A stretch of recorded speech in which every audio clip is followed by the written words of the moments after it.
जय हिंद जय Bharat. SSC CGL की वैकेंसी आ गई है। गवर्नमेंट ऑफ इंडिया की तरफ से नोटिफिकेशन जारी कर दिया गया है। यहाँ पे आप लोग देख पा होंगे एसएससी के द्वारा नोटिफिकेशन जारी किया गया है जिसमें कि सीजीएल की वैकेंसीज का अलॉटमेंट किया गया है। ऑनलाइन अप्लाई कर सकते हैं आप लोग।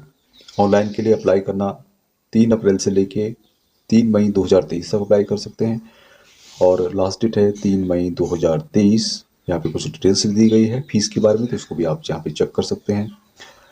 यहाँ पे कुछ करेक्शन वगैरह करना है आपको तो 7 मई से लेके 8 मई 2023 तक आप कर सकते हैं। टेंटेटिव कंप्यूटर बेस्ड एग्जामिनेशन जो होगा जुलाई 2023 में होगा। ये टेंटेटिव है, संभावित है, इसमें चेंजमेंट हो सकती है। और जो टायर 2 कंप्यूटर बेस्ड एग्जामिनेशन होगा उसके बारे में बाद में अनाउंस किया जाएगा। सीजीएल के अंतर्गत जितनी भी पोस्ट होती हैं पूर्व सैनिकों के लिए ग्रुप सी में रिजर्वेशन होता है, ग्रुप बी में नहीं होता है। लेकिन यहाँ पे एक पोस्ट आप लोग देख पा होंगे, इंस्पेक्टर ऑफ इनकम टैक्स, जो कि ग्रुप सी की पोस्ट है, लेकिन इसकी जो सैलरी है ग्रुप बी के बराबर है, यानी 45,000 से लेके 1,42,400 रुपए तक यहाँ पर सैलरी दी जाती है। सैलरी के अंदर आती है और ग्रुप सी की पोस्ट है। पूर्व सैनिक ग्रुप सी की जितनी पोस्ट है उनके लिए अप्लाई कर सकते हैं। उनका जो लेवल है 29,000 से 92,300 रुपये तक। उसके अलावा अदर अलाउंसेज यहाँ पे दिए जाएंगे जिसमें कि ऑडिटर अलग अलग डिपार्टमेंट के अंदर है, अलग अलग office under C&AG CGDA, other ministry department के अंदर अलग अलग टाइप के ऑडिटर आपको मिलेंगे। अकाउंटेंट भी आपको C&AG डिपार्टमेंट, उसके अलावा CGA की डिपार्टमेंट की ओर से है। तो इस तरह से अलग अलग मिनिस्ट्री की वैकेंसी यहाँ पे है। पोस्टल असिस्टेंट की भी पोस्ट है, उसके अलावा senior secretariat assistant, upper division clerk, senior administrative assistant, tax assistant, sub inspector की वैकेंसी भी है। कुछ वैकेंसीज में यहाँ पर फिजिकल भी होना है। तो जिन वैकेंसीज में फिजिकल होना है उसमें कि prevent officer, inspector and sub inspector in CBN ministry of finance and sub inspector junior intelligence officer in the NCB MHA, sub inspector in CBI and NIA। In test in vacancies के लिए physical test भी होगा। Vacancies total जो है 7,500 है, 7,500 है। इनमें ये बढ़ भी सकती है और ज़्यादातर वैकेंसीज बढ़ती हैं। रिजर्वेशन दिया जाएगा पूर्व सैनिकों को, एक्सिसमैन को भी यहाँ पर रिजर्वेशन दिया गया है। और जो भी भारत सरकार की मिनिस्ट्रीज हैं, आइडेंटिटी मिनिस्ट्रीज, डिपार्टमेंट, ऑफिसेज और गवर्नमेंट ऑफ इंडिया के अंतर्गत आती हैं, उन सभी में इन वैकेंसीज को फिल किया जाता है। भूतपूर्व सैनिक ओनली ग्रुप सी की पोस्ट है, उनके लिए अप्लाई कर सकते हैं। यहाँ पे इसकी डिटेल्स दी गई है कौन उनके लिए अप्लाई कर सकते हैं। जो भी भारत के नागरिक हैं, नेपाल के सब्जेक्ट हैं, subject of Nepal, subject of Bhutan, सभी इसके लिए अप्लाई कर सकते हैं। आप पूर्व सैनिक अप्लाई कर रहे हैं, ठीक है। आपके घर में यदि आपके बच्चे हैं, आपकी वाइफ है, जानने वाले हैं, वो भी इनके लिए अप्लाई कर सकते हैं। हाँ, एज अलग अलग डिस्ट्रीब्यूशन दिया गया है। किसी में 18 से 27 साल है, किसी में 20 से 30, किसी में 18 से 30 साल तक, किसी में 18 से 32 साल तक कैटेगरी यहाँ पे दी गई है।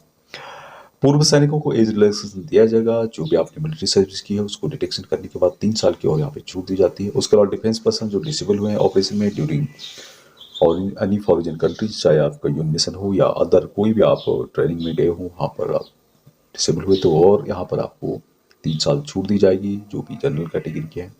और इसी तरह की यदि आप SC/ST कैटेगरी के हैं और फॉरेन कंट्री में डिसेबल हुए तो 8 साल की यहाँ पर और छूट आपको दी जाती है। पूर्व सैनिक जो भी ग्रुप C और D में ऑलरेडी सर्विस कर रहे हैं और वो इन वैकेंसीज के लिए अप्लाई करना चाहते हैं तो वो नहीं कर सकते। हाँ, यदि आपने ज्वाइनिंग करने से पहले अप्लाई किया है और आप सेलेक्ट हो जाते हैं तब आप इन वैकेंसीज के लिए अप्लीकेबल है। यहाँ पे इसके बारे में डिटेल दिया गया। असेसमेंट हुआ है already secured employees in civil side under government in group C and D post, तो इसको यहाँ पे आप चेक कर सकते हैं, पढ़ सकते हैं। बाकी यहाँ पे डिटेल्स काफ़ी दफी दी गई है। पूर्व सैनिक जो भी मैट्रिक पास है, जिनके पास आर्मी स्पेसिफिकेशन सर्टिफिकेट है और 15 साल जिन्होंने सर्विस की है आर्मी, एयरफोर्स, नेवी में, वो इन वैकेंसीज के लिए अप्लाई कर सकते हैं आर्मी स्पेशल सर्टिफिकेट के बेस पे। यदि आप ऑलरेडी आपके पास ग्रेजुएशन सर्टिफिकेट है तो तब तो कोई प्रॉब्लम नहीं है। लेकिन यदि आप मैट्रिकुलेशन पास हैं और आपके पास इंडियन आर्मी स्पेशल सर्टिफिकेट है तो आप इनके लिए अप्लाई कर सकते हैं। ये सब candidate are not eligible for the group B post. Ex serviceman group B post के लिए एलिजिबल नहीं होंगे दोस्तों। बाकी कंप्लीट डिटेल है, काफ़ी लंबा चौड़ा यहाँ पे दिया गया है, उसको भी आप यहाँ पे चेक करना चाहते हैं चेक कर सकते हैं। जो मेन मेन बातें हैं वो मैं आपको यहाँ पर बताने की कोशिश करता हूँ। फीस वगैरह 100 रुपये रखी गई है, लेकिन पूर्व सैनिकों को और कुछ और भी कैटेगरी हैं जिनको कि एग्जामिनेड किया गया है, उसमें भी आप यहाँ पे डिटेल्स चेक कर सकते हैं। सिटीज सेंटर्स ऑफ एग्जामिनेशन कहाँ कहाँ होगा, तो यहाँ पे पूरे भारत को एक रीजन वाइज बांटा गया है। उसमें कुछ स्टेट का एक ग्रुप होता है जिसको कि एक रीजन नाम दिया जाता है, तो यहाँ पे आप उसकी चेक कर सकते हैं। ये जो सेंटर्स आपको मिलेंगे वो रीजन है सेंटर रीजन। तो इस तरह से आप जब भी अप्लाई करते हैं तो वहाँ पर आप देख सकते हैं कि आपका सेंटर कहाँ पे पड़ने वाला है और कहाँ पड़ेगा, तो उसके हिसाब से आप अपना जो मैनेजमेंट है उसको यहाँ पर कर सकते हैं। स्कीम ऑफ एग्जामिनेशन क्या होगी? Computer based examination will be conducted in 2 tiers as indicated below. Tier 1 होगा इसमें और टायर 2 होगा दोस्तों।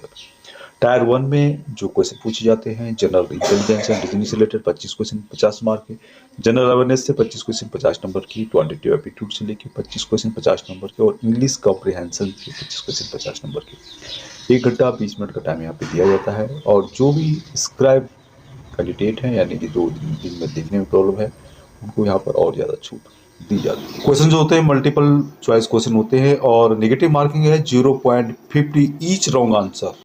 उसको भी सीजन जो टायर 2 है उसका क्या रहने वाला है उसको भी आप यहाँ पे चेक कर सकते हैं। नोटिफिकेशन का लिंक आपको वीडियो के डिस्क्रिप्शन में मिल जाएगा। कंप्लीट यहाँ पे दी गई है। फेज़ 2 फेज़ 3 का जो डिटेल्स है यहाँ पे दिया गया है, तो आप यहाँ पे चेक कर सकते हैं। नोटिफिकेशन आपको टेलीग्राम लिंक में या टेलीग्राम का जो चैनल है उसमें आपको इसका लिंक मिल जाएगा। यहाँ पे स्किल टेस्ट भी होने वाला है, यानी कि जो स्पीड होता है कंप्यूटर टाइपिंग स्पीड वो भी यहाँ पर होगा दोस्तों, इस बात का ध्यान रखें। और बाकी यहाँ पे जो इम्पोर्टेंट बातें हैं वो मैं आपको बता देता हूँ, बाकी आप यहाँ पे चेक कर सकते हैं। कुछ यहाँ पे कट ऑफ दिया गया है, उससे कम यदि आपका कट ऑफ है तो आप इनके लिए एलिजिबल नहीं माने जाएंगे। Specific requirement of physical standard, physical test and medical standard. तो ये जो पोस्ट हैं जिनमें कि आपका फिजिकल स्टैंडर्ड होगा यानी कि भाग दौड़ होगी, जो भी उनके रिक्वायरमेंट है वो कंप्लीट आपको करने होंगे, मेडिकल भी होगा।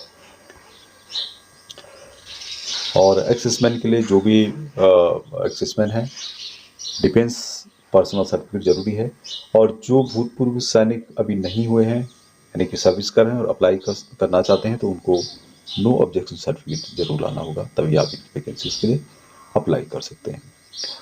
मोड ऑफ सिलेक्शन यहाँ पे जो होने वाला है, minimum qualification mark in tier 1 section 1 section 2 and model 1 of section 3 of paper 1 और 2 paper 2 and paper 3 of tier 2 examination are as यहाँ पे लिखा गया है। अनरिजर्व के लिए 30 है, ओबीसी ईडब्ल्यूएस के लिए 25% है और ऑल अदर कैटेगरी जिसमें कि एक्सेसमैन है 20% मार्क आपको लाना है। और जो नेक्स्ट स्टेज में उसमें आपको 30% मार्क लाना होगा, तभी आप क्वालिफाई माने जाएंगे दोस्तों। तो ये थी जानकारी जिसको कि आप यहाँ पे देख सकते हैं, चेक कर सकते हैं। इसमें कुछ सिलेबस क्या दिया गया है उसको भी आप पढ़ सकते हैं, इस नोटिफिकेशन में कंप्लीट दिया गया है।